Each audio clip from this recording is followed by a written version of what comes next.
옆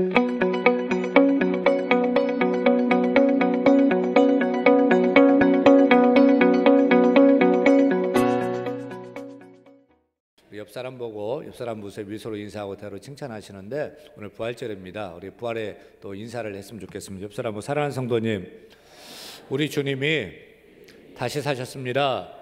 부활하셨습니다. 예수 부활이 내 부활이고 우리의 부활입니다. 예수님의 권세가, 예수님의 능력이 우리의 능력입니다. 믿습니까? 오늘 말씀 제목은 따라합니다. 부활의 선물. 부활의 선물. 우리가 부활절을 맞으면 교회에서 우리 주님의 부활을 기념하고 축하하면서 선물을 준비하고 선물을 드립니다. 무슨 선물을 보통 드리죠? 삶은 계란을 드립니다. 왜 계란을 부활절 선물로 줄까요? 몇 가지 유래가 있어요. 첫째는 딱딱한 계란 껍질 속에는 뭐가 있습니까? 생명이 있습니다. 계란이 마치 딱딱한 돌무덤 같이 보인단 말입니다. 그런데 달기 계란을 품고 있으면 그 딱딱한 돌무덤 같은 계란 그 껍질이 깨지면서 새 생명인 병아리가 부화되어 나오잖아요. 그래서 부활절 달걀은 예수님이 무덤에서 부활하셨음과 이를 믿는 자들도 영생을 경험할 것을 상기시키기 위해서 부활절에 계란을 선물로 주게 되었다는 것입니다. 둘째는 예수님이 무거운 십자가를 짊어지고 갈 때 너무 무거워서 다 지고 가지 못할 때 예수님의 십자가를 대신 짊어지고 간 사람이 있죠. 누굽니까? 구레네 시몬입니다. 그런데 이 구레네 시몬의 직업이 계란 장사였대요. 그런 그가 짊어지고 간 십자가에 예수님이 달려서 죽고, 그리고 자기는 집으로 돌아왔는데 한 2박 3일 되는 먼 거리죠. 안식 후 첫날 되는 자기 집에 돌아왔더니 자기 집에 있는 계란이 다 무지갯빛처럼 환하게 변해 있더라는 거죠. 이후 자연스럽게 계란이 부활절의 상징이 되었다는 썰도 있습니다. 셋째는 부활절에 계란을 선물하는 이 풍습이 1세기, 2세기에 지금의 이란 지역인 메소포타미아의 기독교인들 사이에서 부활절마다 계란을 주고받았다는 거예요. 그들은 예수님이 십자가에 흘리신 그 피를 기억하고자 계란을 빨간색으로 물들였답니다. 그리고 죽은 것처럼 보이는 돌무덤처럼 보이는 계란이 깨지면서 병아리가 나오는 것처럼 십자가의 처형으로 죽으신 예수 그리스도가 돌무덤을 열고 다시 부활하셨음을 기념하고자 계란을 선물로 주었다는 설입니다. 제가 볼 때는 이 세 번째 설이 교회사적으로 가장 근거 있는 설이지 않나 생각을 합니다. 그런데 부활절 선물을 계란보다 떡을 주어야 된다고 주장도 합니다. 왜냐하면 부활 후 첫날 부활하신 예수님이 엠마오 마을로 가는 제자들과 함께 동행하다가 해가 지죠. 어두워지고 저녁 시간이 됐으면 배가 고파요. 그래서 누가복음 24장 30절에 보면 이렇게 기록되어 있습니다. 같이 읽습니다. 예수가 그들과 함께 음식 잡수실 때에 떡을 가지사 축사하시고 떼어 그들에게 주시니 그들의 눈이 밝아져 그인 줄 알아보더라고 했습니다. 여러분, 부활의 주님께서 맨 처음 드신 게 뭐예요? 떡, 즉 빵이라는 거예요. 그리고 부활의 주님께서 제자들에게 처음으로 건네주신 것이 뭐냐? 떡, 빵이라는 거예요. 그래서 성경적으로 계란 대신 떡이나 빵을 줘야 된다고 주장합니다. 우리 교회에서 여러분에게 드릴 부활절 선물을 이렇게 준비했습니다. 이 작은 박스 안에는 구운 계란 2알, 그리고 계란 닮은 초콜릿 3알, 또 떡이나 빵이 성경적이라고 그래가지고 빵도 하나, 조그만 빵도 하나 이렇게 넣습니다. 내년에는 떡으로 해볼까 그런 생각도 있습니다.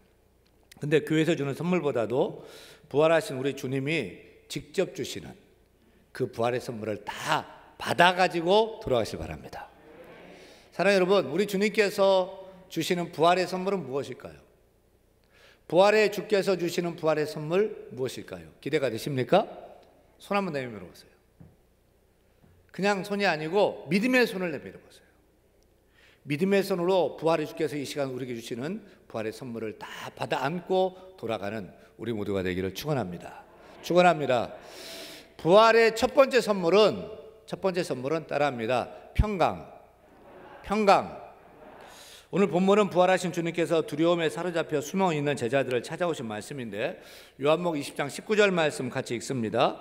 이날 곧 안식구 첫날 저녁 때에 제자들이 유대인들을 두려워하여 모인 곳에 문들을 닫았더니 예수께서 오사 가운데 서서 이르시되 너희에게 평강이 있을지어다.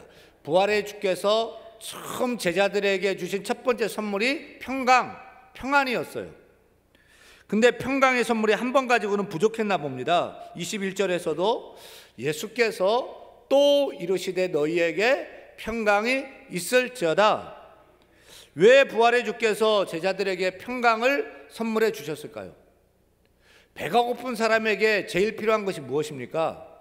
좋은 옷이 아니라 밥이에요. 배불리 먹을 음식이 필요합니다. 병든 사람에게 여행 가는 것이 아니라 그 병을 고치는 약이 필요한 것입니다. 두려워 불안해하는 사람에게는 가장 필요한 게 뭘까요? 평강이죠. 왜 제자들에게 주님께서 평강을 선물해 주셨을까요? 왜냐하면 제자들이 지금 두려워 떨고 있었습니다. 본문 19절 다시 읽습니다. 제자들이 유대인들을 두려워하여 모인 곳에 문들을 닫았더니, 말씀 보니까 두려워 떨던 제자들은 지금 이중삼중으로 문을 걸어잠그고 숨어 있었습니다. 근데 집의 문만 걸어잠근 것이 아닙니다.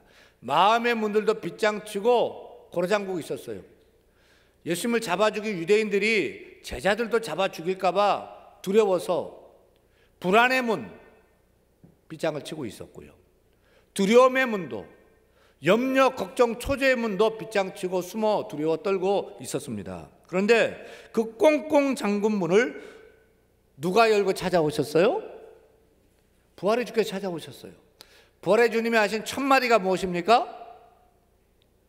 야 이놈들아, 내가 십자가에 달릴 때는 한 놈도 없더니 여기 다 숨어 있었냐? 정말 믿을 놈이 하나도 없어. 야, 너희도 숨어 있으면 내가 못 찾을 줄 알았어? 그렇게 말씀하셨어요? 아니에요. 부활의 주께서 숨어 있는 제자들, 두려워 떠는 제자를 찾아와서 따뜻하게 두 손 들고 안아주시려고 너희에게 평강이 있을지어다 평강을 선물해 주셨어요. 여러분에게도 부활의 주님이 주시는 샬롬, 평강의 복이 넘치길 축원합니다. 성경이 말하는 첫 번째 복은 무엇일까요? 가장 큰 복은 무엇일까요? 코로나로 두려웠던 우리에게 가장 필요한 복은 무엇일까요? 평강의 복입니다. 구약도 신약 성경도 평강을 으뜸으로 칩니다. 구약의 축도라고 하는 민수기 6장 23절부터 26절로 한번 같이 읽습니다. 너희는 이스라엘 자손을 위하여 이렇게 축복하여 이르되 여호와는 내게 복을 주시고 너를 지키시기를 원하며 여호와는 그의 얼굴을 내게 비추사 은혜 베푸시기를 원하며 여호와는 그 얼굴을 내게로 향하여 드사 평강 주시기를 원하노라 할지니라 하라. 구약의 축도라 불리는 말씀에도 평강으로 끝을 맺는 것을 봅니다. 그리고 신약 성경은요, 신약의 주인공은 예수님인데 예수님은 평강, 평안의 본체셔요. 그래서 평강의 주께서 이 땅에 오실 때 성탄절이죠. 성탄절에 하늘에는 영광, 땅에는 평화가 임했습니다. 우리 주님이 왜 이 땅에 오셨습니까? 내가 너희에게 평안을 주러 왔노라. 요한복음 14장 27절 말씀입니다. 다른 것이 아니라 평안을 주러 오셨습니다. 그래서 만나는 모든 사람들에게 평안이 있을지어다. 평안하냐? 평안을 주셨어요. 그리고 제자들이 세상에 나아갈 때 어느 집에 들어가든지 먼저 이 집이 평안할지어다 라며 평안을 빌어주도록 가르치셨습니다. 그렇게 평강의 본체가 되시는 주님께서 죄와 죽음을 다 이기고 부활하셔서 제자들에게 주신 첫 번째 선물이 뭐냐면, 부활의 주께서 주신 첫 번째 선물이 뭐냐면 너희에게 평강이 있을지어다. 평강을 주셨어요. 이 시대를 사는 우리에게 가장 필요한 것이 무엇일까요? 돈일까요? 좋은 아파트일까요? 외제차일까요? 지금 시대를 사는 사람들 가운데 불안과 두려움에 사로잡혀 고통 중에 있는 사람들이 넘쳐나고 있습니다. 염려 걱정으로 잠을 이루지 못하고 불면증에 시달려 수면제를 먹어야만 잠을 자는 사람들이 얼마나 될까요? 내 마음인데 내 마음도 어쩌지 못해서 마음병 걸려서 우울증, 조울증, 살지 못해서 우리 국민 중에 3명 중 1명이 의료용 마약을 처방받고 있다는 사실을 아십니까? TV에 나오는 그 유명한 연예인들이 그 프로포폴 같은 것을 맞아서 걸려가지고 수갑차고 텔레비전 나오는 거 뉴스에 보죠. 근데 지난 1년간 의료용 마약류의 프로포폴, 졸피뎀 같은 마약류의 항정신 불안제를 처방받은 환자가 무려 1784만 명입니다. 우리 국민 3명 중에 1명이 항정신 불안제를 처방받았다는 거죠. 근데 이런 항정신 불안제를 계속 복용해야만 되는 그런 사람이 660만 명, 전 국민 8명 중에 1명 꼴이라는 것입니다. 이런저런 염려 걱정에 밤에 잠 못 자는 불면증 환자는 얼마나 될까요? 이번 코로나 확산으로 잠 못 이루는, 걱정돼서 잠 못 이루는 불면증 환자가 늘어나고 있습니다. 마약류의 항정신 불안제를 처방받는 사람들이 부쩍 늘어나고 있습니다. 지금 대한민국은 잠 못 드는 대한민국이고 불안에 떠는 대한민국입니다. 사랑하는 여러분, 이 시간 저는 부활의 주님께서 우리 교회에 찾아오셔서 우리 성도 한 사람 한 사람에게 너에게 평강이 있을지어다, 주의 평강을 선물해 주시기를 간절히 소원합니다. 부활의 주님 우리 가운데 오셔서 주님이 주시는 그 평강으로 우리의 염려가 사라지고 걱정, 불안, 두려움도 다 사라져 버리기를 소원합니다. 그 믿음의 아멘에 우리의 얼거매였던 두려움과 절망과 좌절과 불안이 다 물러가기를 축원합니다. 더러운 이 코로나 바이러스도 빛 대신 우리 주 부활의 주님의 그 놀라우신 그 생명의 빛으로 깨끗이 소멸되고 말라버릴 수 있기를 우리 주 예수님으로 간절히 축원합니다. 부활절을 영어로 The Resurrection Day라고 하지 않고 서구에서는 이스터 데이라고 합니다. 이스터. 직역하면 동쪽에서 오는 사람이에요. 영어 사전을 봤더니 이스터는 그 뜻을 부활절이라고 가르쳐주고 또 동쪽에서 부는 바람, 동풍이라고 가르쳐주는 것을 봅니다. 여러분, 해가 동쪽에서 뜹니까? 서쪽에서 뜹니까? 동쪽에서 뜨죠. 마찬가지로 부활절 이스터에 사망 권세에 계신 부활하신 예수님께 태양같이 우리 인생의 동쪽에서 떠오르신다면, 태양 같은 우리 주님께서 우리 인생의 동쪽에서 떠오르시고 비춰주신다면 우리 인생이 어떻게 변화될까요? 죄와 사망을 이기고 부활하신 우리 태양이신 예수님께서 따뜻한 평강의 동풍을 우리 인생의 가정에 불러일으켜 주신다면 어떻게 새로워질까요? 봄이 되니까 뜨거운 태양이 떠오르고 또 봄바람이 부니까 추운 겨울이 쑥 물러가고요, 얼어붙었던 대지가 녹고요, 파릇파릇 새싹이 돋아나는 것을 봅니다. 또 아름다운 꽃들이 만발하게 피어나지 않습니까? 그렇듯이 우리의 태양 되신 부활의 주님의 동쪽에 떠오르셔서 따뜻한 평강의 봄바람 불어주시면 불안과 염려, 걱정에 얼어붙었던 우리 인생의 대지가 다 녹아버리고 파릇파릇 새싹이 돋아나게 될 줄로 믿습니다. 공포, 걱정, 두려움으로 잠 못 자던 말라 비틀어진 인생의 나무에도 아름다운 꽃들이 팝콘처럼 팍팍 피어나는 그 놀라운 축복도 있기를 소원합니다. 부활의 주님이 주시는 평강은 어떤 평강인 줄 아십니까? 텔레비전 보면 나는 자연인이다 라고 하는 프로에 보면 산속에 들어가서 나는 평안해요, 나는 너무 행복해요 라고 막 얘기를 합니다. 세상을 떠나서 혼자 산속에 사니까 좋다는 거예요. 주님이 주시는 평강이 이런 평안입니까? 돈 많이 벌고 성공하고 자녀가 잘 되고 형통하게 할 때 오는 평안을 말하는 것입니까? 그것은 평안이 아닙니다.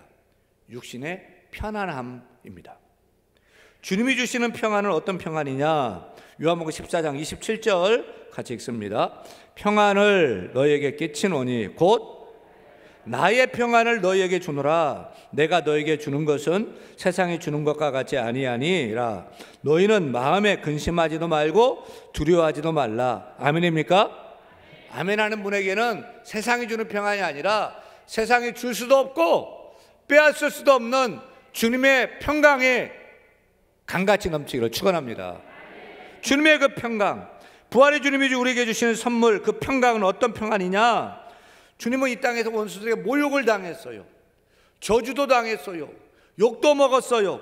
비난도 당했어요. 심지어 십자가에 달려 죽기까지도 했어요. 그런데 욕을 욕으로 갚지 않고, 저주를 저주로 갚지 않고, 비난도 무고죄로 복수하지 않고, 심지어 십자가에 달려 죽으시면서도 모든 것을 다 이기신 그런 평안입니다. 인류의 최대의 적인 죄와 사망, 죽음까지도 이기신 평강입니다. 그러니까 주님 우리에게 주시는 평안은 기분 좋을 때만의 평안, 잘 나갈 때만의 평안, 형통할 때의 그 평강이 아니에요. 주님이 주시는 평강은 얼마나 크고 얼마나 높고 얼마나 넓고 얼마나 깊은지 모욕에도 흔들리지 않고, 저주에도 흔들리지 않고요, 비난에도 심지어 죽음에도 흔들리지 않고, 사망 권세 잡은 마귀의 그 위협에게까지도 흔들리지 않고, 세상의 모든 죄에게까지도 흔들리지 않는, 흔들어도 흔들리지 않는 다 이기신 예수 그리스도의 굳건한 평강, 그 평안을 우리에게 선물로 주시는 것입니다.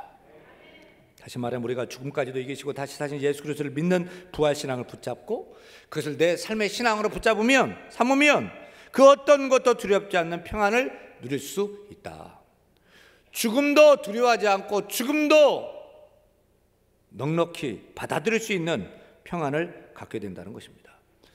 초대교회 성도들은 예수를 주로 믿는다는 그 이유 하나 때문에 피난, 핍박받고 고난당하고 붙잡히고 로마 원형 경기장에 끌려가 맹수들의 밥이 되었잖아요. 그런데 소형장으로 끌려가는 성도들 그 얼굴이 마치 결혼식장에서 신랑이 신부를 맞아 기뻐하는 것처럼, 또 신부가 신랑을 맞아 환하게 웃는 그 평안함의 모습이었다는 것입니다.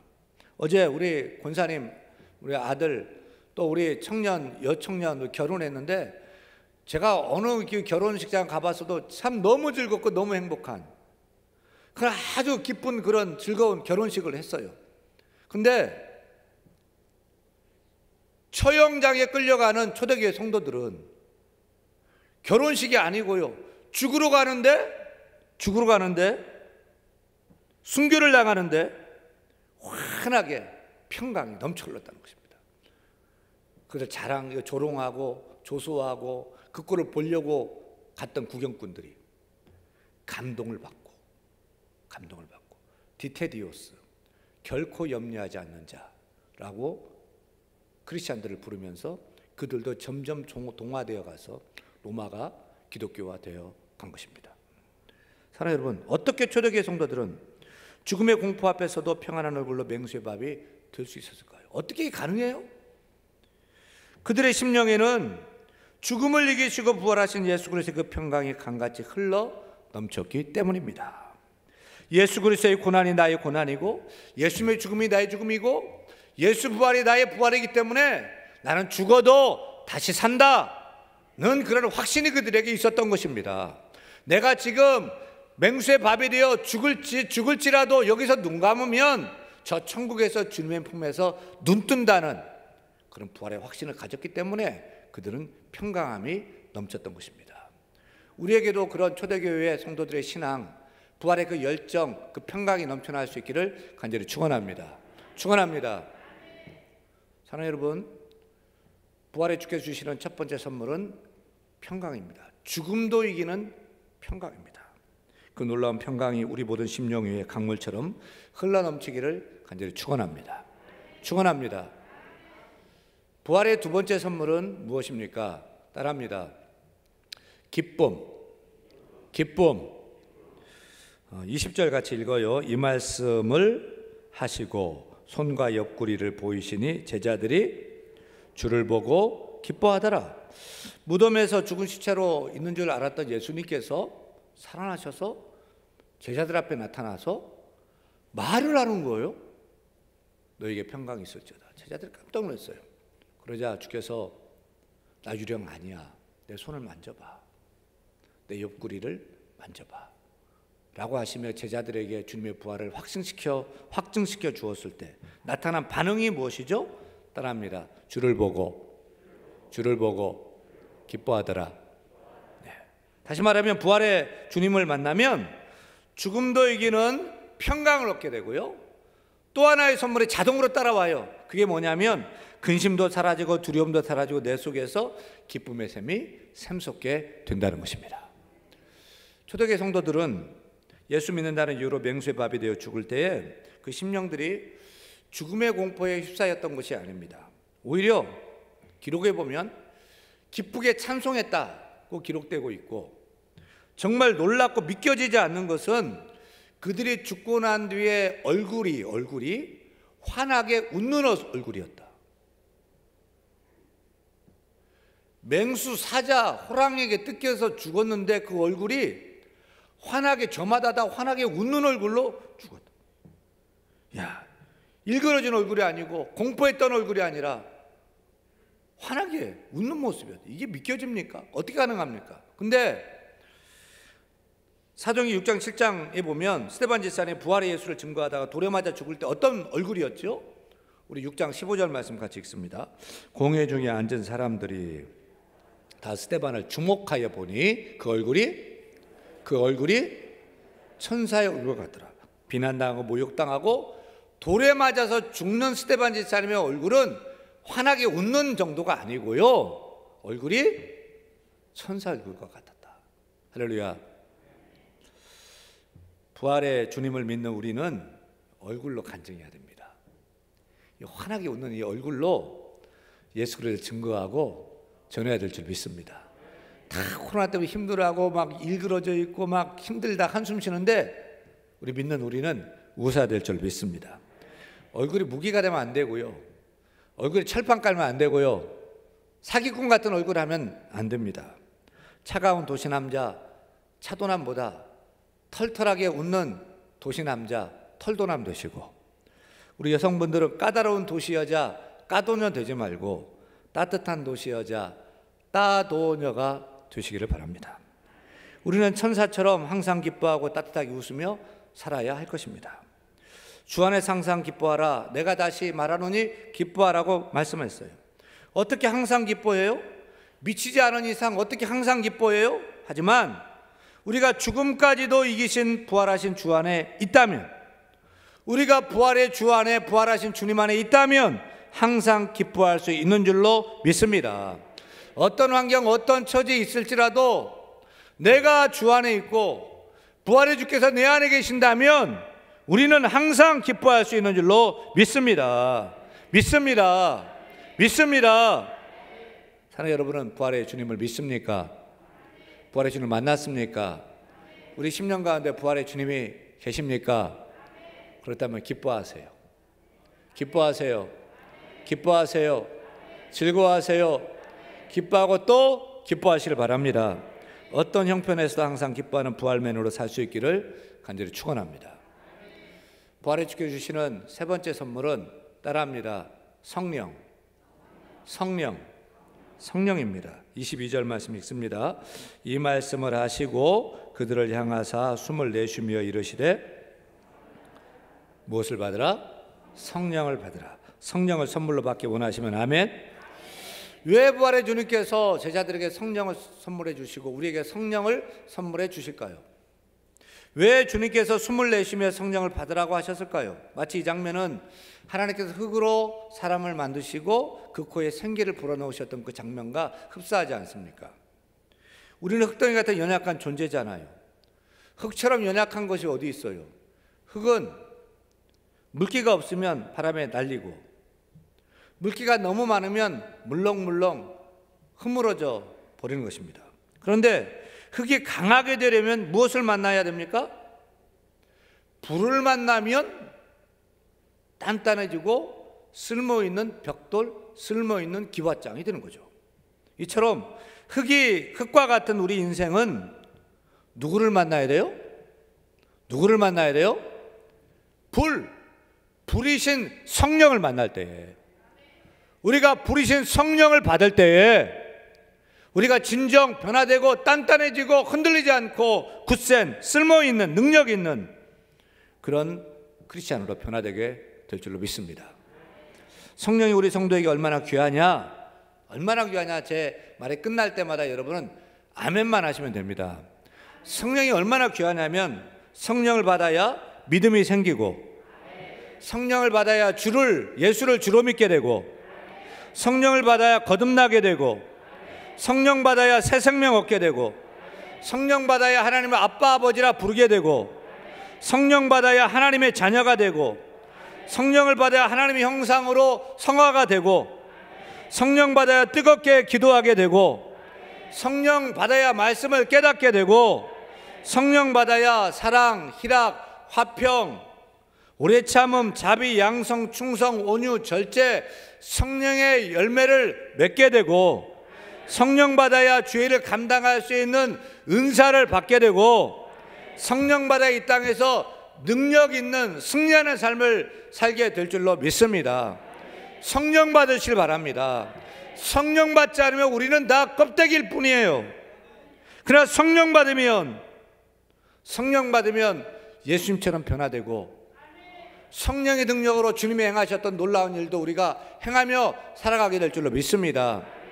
오직 성령이 너희에게 임하시면 너희가 권능을 받고 예루살렘과 온 유대와 사마리아와 땅끝까지를 내 증인되라 하셨는데, 우리가 성령 받고 권능 받으면 신정동, 양천구, 서울시 아멘이 없어요. 우리가 성령 받고 권능 받으면 신정동, 양천구, 서울시, 사마리아 땅인 저 북한 땅, 또 땅끝인 중국, 필리핀, 카메룬, 탄자니아, 할렐루야, 할렐루야, 저 유럽 땅끝까지로 나아가는 하나님 나라를 확장하고 주의 복음을 증거하는 글로벌 크리스찬을 우리가 서게 될 줄로 믿습니다. 우리가 이 시간 성령을 선물로 받고 성령으로 충만해야 될 줄로 믿습니다. 부활에 지켜주시는 부활의 선물은 첫째, 죽음도 이기는 평안입니다. 둘째, 어떤 처지 환경에서도 항상 기뻐하는 기쁨입니다.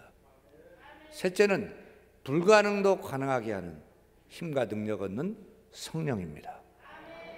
참 코로나로 어렵고 우리 형편 처지도 참 어렵고 여러 고난 가운데 여러분 있을지라도 부활의 주께서 주시는 그 선물 다 받고 항상 평안하시고 기뻐하시고 성령 받아서 능력 있게 살아가는 우리 모두가 다 될 수 있기를 간절히 축원합니다. 축원합니다. 다 일어나 찬양하죠. 찬양할 때 우리 부활하셨네입니다. 부활하셨네. 우리 예수 부활하셨네. 우리 찬양하면 하는 게 나갑니다.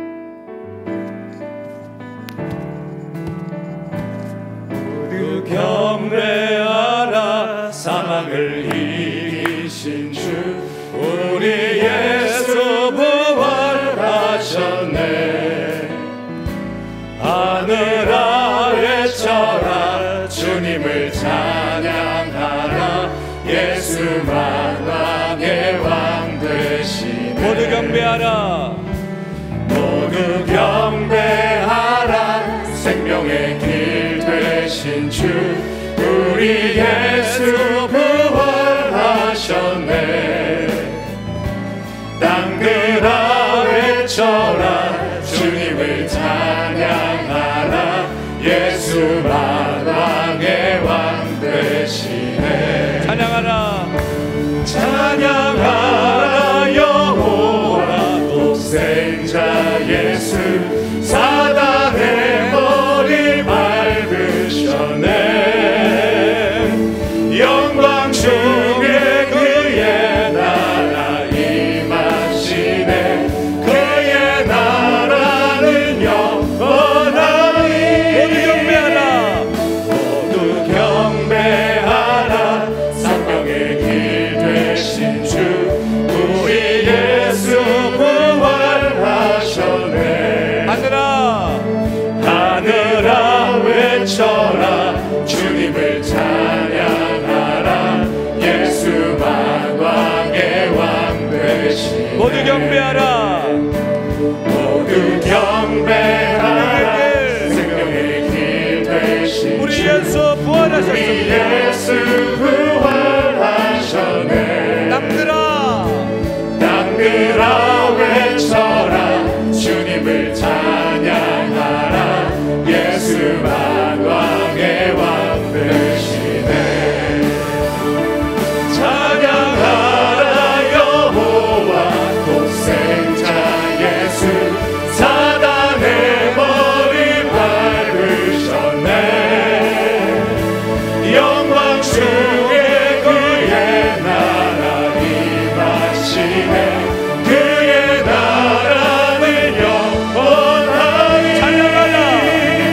찬양하라 여호와 독생자 예수 사단의 머리 밟으셨네. 영광 중에 그의 나라 임하시네. 그의 나라는 영원하리. 찬양하라 여호와 독생자 예수 사단의 머리 밟으셨네. 영광 중에 그의 나라 임하시네. 그의 나라는 영원하리. 모두 경배하라 사망을 이기신 주 우리 예수 부활하셨네. 하늘아 외쳐라 주님을 찬양하라 예수 만왕의 왕 모두 경배하라. 모두 경배하라 생명의 길 되신 주 우리 예수 부활하셨네. 땅들아 외쳐라 주님을 찬양하라 예수 만왕의 왕 되신 두 손 들고 찬양합니다. 찬양하라 여호와 독생자 예수 사단의 머리 밟으셨네. 영광 중에 그의 나라 임하시네. 그의 나라는 영원하리. 찬양하라 여호와 독생자 예수 사단의 머리 밟으셨네. 영광 중에 그의 나라 임하시네. 그의 나라는 영원하리. 모두 경배하라 사망을 이기신 주 우리 예수 부활하셨네. 하늘아 외쳐라 주님을 찬양하라 예수 만왕의 왕 되시네. 예수 만왕의 왕 되시네. 예수 만왕의 왕 되시네. 모두 경배하라 사망을 이기신 주 우리 예수 부활하셨네. 하늘아 외쳐라 주님을 찬양하라 예수 만왕의 왕 되시네. 하늘도 기뻐